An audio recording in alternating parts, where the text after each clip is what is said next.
Então você tem aparelhos com mais capacidade de armazenamento e você tem a internet, ou a internet sem fio, né? Aquela coisa, você não precisa mais conectar. Lembra? A gente conectava o cabo para baixar. Você baixava pelo computador o episódio e pelo cabo você jogava pro celular para garantir que amanhã, durante o trabalho, você pudesse escutar o podcast.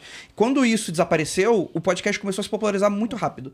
Né? Então foi uma espécie de segunda ou terceira onda que começou. Aí foi ali que a gente conseguiu perceber que houve um clique do tipo, poxa, antigamente você tinha que explicar pra pessoa o que era o podcast, tipo, é tipo uma rádio na internet. Porque era muito difícil, às vezes, conversar com uma mãe, com um pai, com um avô, até com com uma os avó. nossos amigos que não acessavam a internet como se acessa hoje. Sim, sim. Porque nos Estados Unidos, o podcast ele trabalhou por outras vias, né? Porque que acontece? Essa adaptação vem muito do rádio. Esse salto do rádio pro podcast foi muito natural para eles. Eles têm lá a NPR, eles têm programas muito clássicos. Se eu não me engano, o This American Life, que é um dos maiores podcasts dos Estados Unidos, ele começa como um programa de rádio e ele vai pro podcast no início dos anos 2000. Então é algo que ele trabalhou um outro caminho. Aqui quem fazia podcast era aquela galera que estava ligada lá fora, então era aquela galera mais geek, muito de tecnologia, muita tecnologia. Então, por exemplo, Jovem Nerd, Garota Sem Filtro, tu vê que tem sempre alguma coisa atrelada à tecnologia, né? Então, quando você saía daquela bolha, não tinha muita coisa.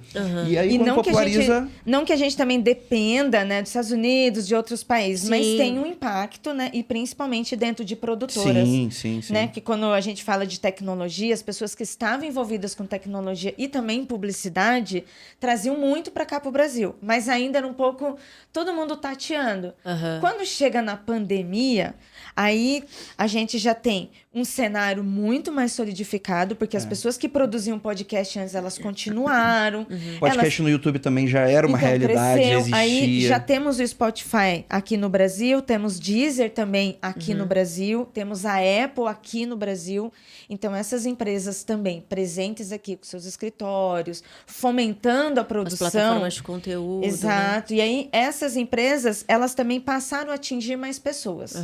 Aí vem o fenômeno, né, a tragédia, a pandemia, em que as pessoas estavam em casa, estavam todo mundo surtando, todo mundo... Ou a pessoa estava doente fisicamente, ou a gente passando mal, e todo mundo voltou para a internet. E voltou com tudo, porque a gente teve não só de podcast, mas de live. Era a única possibilidade, né? Exatamente. Então a gente teve ali um boom de novo na internet. Né, de lives, pessoas assistindo lives, pessoas assistindo shows no YouTube. O YouTube voltou uma plataforma a movimentar. E aí o podcast e as pessoas, vou dizer assim, uma coisa mais popular, né? Assim, os nossos pais passaram a ouvir, consumir também, né? Não é só quem estava na tecnologia, mas né? é interessante a gente pensar que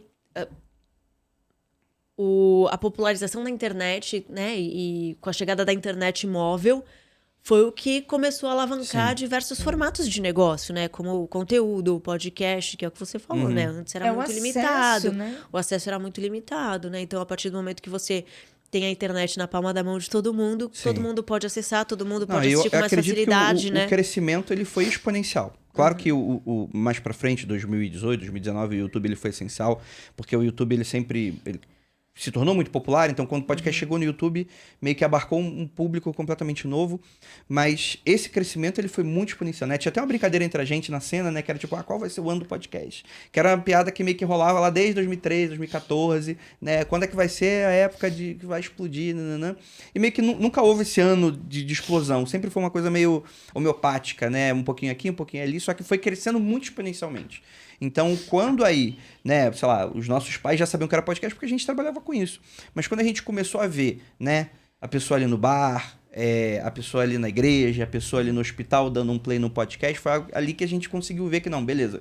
A gente tem um mercado e uma demanda que está crescendo muito rápido. E foi aí que justamente que a gente teve uma conversa, que a gente já ganhava dinheiro, a gente já fazia anúncios, a gente já trabalhava com apoiadores, né, dos nossos ouvintes. Foi ali que a gente teve a conversa e falou, poxa, isso hoje é um mercado e a gente está fazendo isso há tanto tempo. É o nosso trabalho. É o nosso trabalho. Por que não a gente não capitaliza isso dessa forma, ao invés de deixar para uma agência de publicidade ou para uma outra produtora que nunca trabalhou com isso e só tá vendo ali a oportunidade, pô, mas a gente tem expertise, né? Então foi esse momento que a gente deu essa virada, né? A gente já tinha MEI, já tinha CNPJ, já tinha tudo isso já funcionava. Mas vocês empacotaram de fato como negócio, assim, né? E como empreender.